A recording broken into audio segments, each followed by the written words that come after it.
Maraming salamat. Maaari na kayong umupo. Kumusta kayo ngayong araw, mga bata? Okay lang? Mabuti naman. Ikinagagalak namin malaman na nasa mabuti kayong kalagayan sa araw na ito. Bago ang lahat, nais muna namin magpakilala. Ako nga pala si Binibining Grazel Ann Arbon at maaari niyo akong tawaging Binibining Grazel. At ako naman si Binibining Jenny Lipitin at maaari niyo akong tawagin Binibining Jenny. At ako naman si Binibining Nina Claire Ortega. Tawagin niyo lang ako sa ngalang Nina.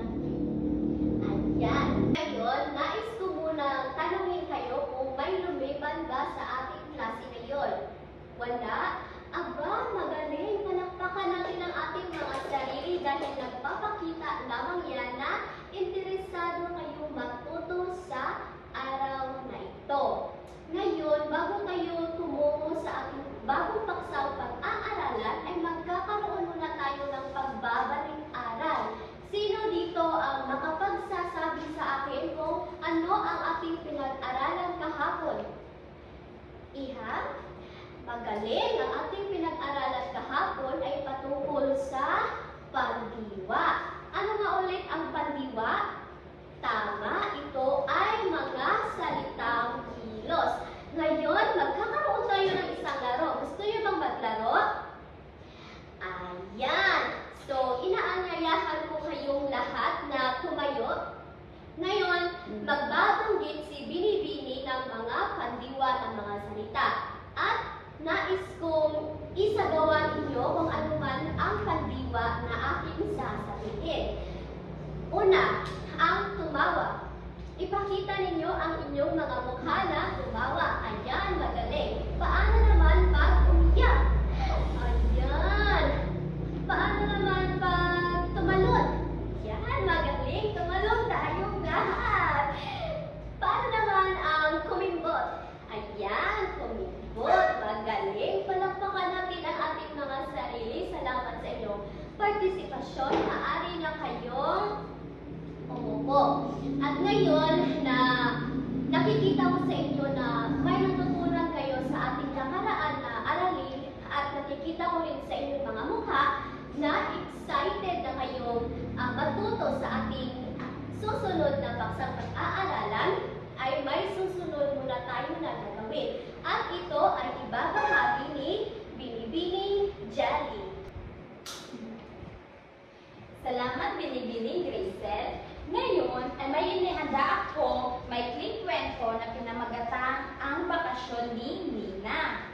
Kailangan ninyo itong basahin at intindihin ng mabuti dahil pagkatapos nito ay may ipapakita ako ng mga iba't ibang uri ng pangalan na nakikita sa kwento o nababasa ninyo sa kwento. At pagkatapos ay pipili ako ng mga mag-aaral upang tukuyin kung anong uri ng pangalan ang mga ito. At kung ito ba ay pantami o pambalana. At isa-isahin nila itong ilagay o ihahanay ang mga pangalan sa tamang uri nito. Ngayon ay babasahin natin ng malakas ang maikling kwento. Ang bakasyon ni Nina. Si Nina ay masaya.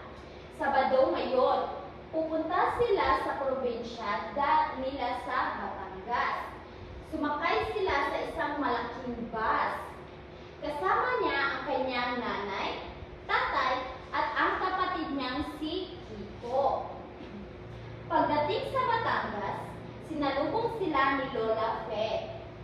Niyakap ni Nina ang kanyang lola. Naglaro sila sa bukid. Nakakita sila ng baka at manok. Kinabukasan, linggo. Kumain sila ng masarap na sinigang na gawa ni Lola. Napakasarap ng bakasyon ni Nina. At ngayon, hawak ko ang mga iba't ibang uri ng pangalan.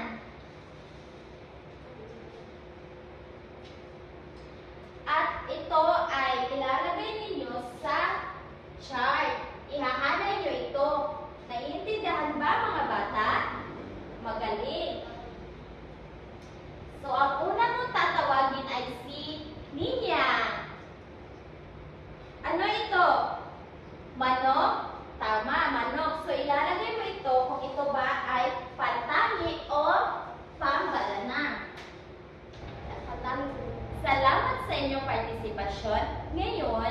babalikan natin ang inyong mga kasagutan kung tama ba o mali.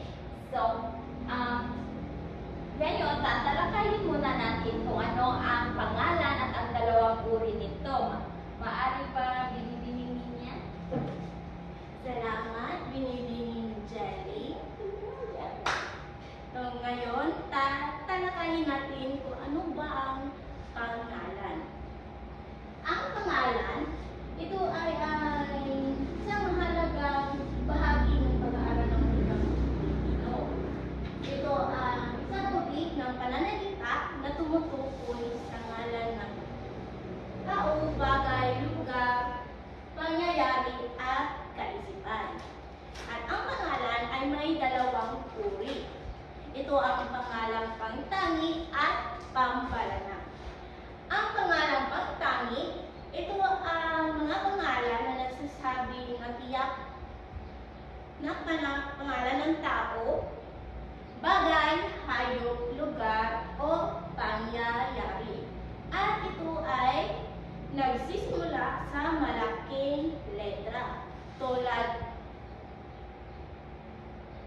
lang ng halimbawa itong si Nina, Batangas, Linggo, at Brownie.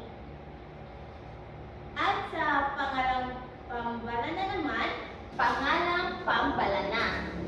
Ang pangalang pambalana ay nagsasabi ng karaniwang ngalan ng tao, hayop, bagay, pook, o lugar.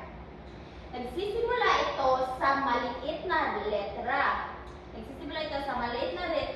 Maliban lamang kung ito'y ginagamit sa simula ng isang pangungusap. Halimbawa na lang ng probinsya, bus, nanay, kapatid, sinigang, at bakasyon.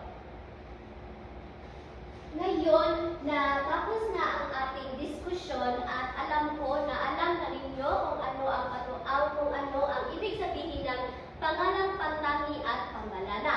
So ngayon, magtatanong ako, ano nga ulit ang pangalan? Ito ay pangalan ng isang tao, bagay, hayop, pangyayari. At may dalawang uri ito. Ano nga ulit ang dalawang uri ng pangalan? Ito ay pangalang pangtangi at pambalana. Paano natin masasabi na ito ay pangalang pangtangi? Kung ito ay nagsasabi ng tiyak na pangalan ng tao, hayop, bagay, lugar, o pangyayari. Paano naman natin masasabi kung ito ay pangalan ng pambalana? Kung ito ay tumutukoy sa karaniwang pangalan ng tao, hayop, bagay, lugar, o pangyayari. So, babalikan natin ang inyong mga kasagutan kanina. So, pangtangi, meron ditong Nina. Ito ay tama dahil si Nina ay tumutukoy sa tiyak na pangalan ng isang babae. Magaling. At dito naman sa susunod ay manok. Tama ba na nasa pambalana ang manok? Tama, dahil ito ay tumutukoy sa karaniwang pangalan ng hayop. So, wala siyang tiyak na pangalan. Diba? So, magaling. Ang susunod naman ay ang bukid. Tama ba na nilagay ito sa pangtangi? Ito ay mali dahil ang bukid ay tumutukoy sa karaniwang pangalan ng lugar. So, wala pa rin siyang tiyak na pangalan kung saang bukid. Diba? At ang panghuli ay ang kapatid. Ang kapatid ay nasa pambalana. So, ito ay tama dahil ito ay tumutukoy lamang sa karaniwang pangalan ng isang tao. Walang sinasabing tiyak na pangalan ng isang kapatid. Naiintindihan ba? Ayan, magaling. So, ngayon, alam ko na marami na kayong natututunan sa ating paksang pinag-aralan ngayon ay magkakaroon na tayo ng gawain. So, ngayon ay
ibabahagi nyo ang inyong nabuong kwento. So, mauna ang unang pangkat. At susundan ito ng pangalawa, pangatlo, at pang-apat na pangkat. Magaling! Palakpakan natin ang ating mga sarili. Ngayon, may karagdagan akong katanungan. At lahat kayo, maaari kung pwede kayong sumagot. Unang tanong. Ano ang pagkakaiba ng pangalang pangtangi at pangalang pambalana? Yes, Jelly? Tama! Ang pangtangi ay isang tiyak na ngalan, habang ang pambalana naman ay pangkalahatan. Pangalawang tanong. Bakit mahalaga na malaman natin ang pagkakaiba ng pangalang pangtangi at pangalang pambalana? Yes, Grisel? Tama. Upang malaman kung kailan gagamitin ang malaking titik at maging tama ang pagsulat. Ngayon, ang pangatlong tanong. Ano ang kahalagahan ng paggamit ng wastong uri ng ngalan ng wastong uri ng pangalan o isang kwento sa isang pangungusap? Yes, Lizelle? Okay, tama. Upang maging malinaw, wasto at madaling maintindihan. Ngayon, sa pang-apat na katanungan, kung ikaw ang gumawa ng kwento, bakit mahalaga sa iyo na bigyan ng tiyak na pangalan ang iyong mga karakter at lugar? Yes, Jimmy? Para madaling matandaan at makilala ito. Magaling. Kung paano naman kung ano yung gusto mo maramdaman sa mga mamabasa? Tama. At ngayon, sa pagmuling tanong, paano makakatulong ang pag-unawa sa pangalang pangtangi at pambalana sa mas malinaw na pagpapahayag ng iyong mga ideya? Jelly?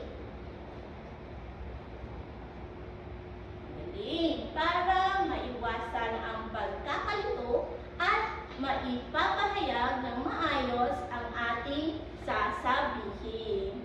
At dahil talagang natutunan nyo ang ating paksa, palakpakan natin ang ating mga sarili. Ngayon, tapos na kayo sa inyong pagkatang gawain. Oras na para sa individual na gawain. May ibibigay kaming dalawang gawain sa inyo. Ang unang gawain ay basahin ang pangungusap. Tukuyin ang salitang sinalungguhitan at ilagay sa patlang kung ito ay pantani o pambalana. Naiintindihan? Ngayon, sa pangalawang gawain, kukumpletuhin nyo ang bawat patlang sa pamamagitan ng pagbibigay ng halimbawa. Uulitin ko. Sa pangalawang gawain, kukumpletuhin nyo ang bawat patlang sa pamamagitan ng pagbibigay ng halimbawa. Ngayon, maaari na kayong gumawa.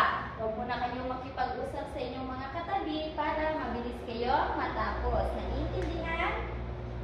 Tapos na ba kayong sumagot? Magaling, maaari nyo nang ibigay sa akin ang inyong mga papel.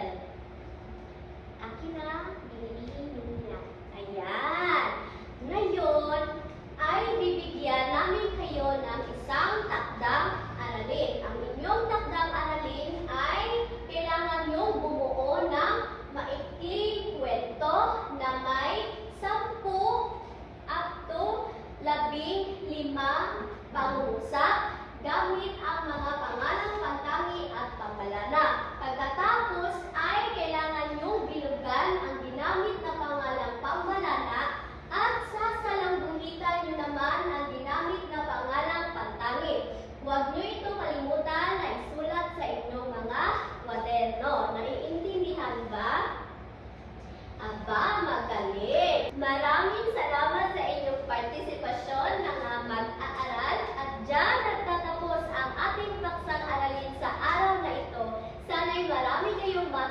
natutunan sa araw na ito? Paano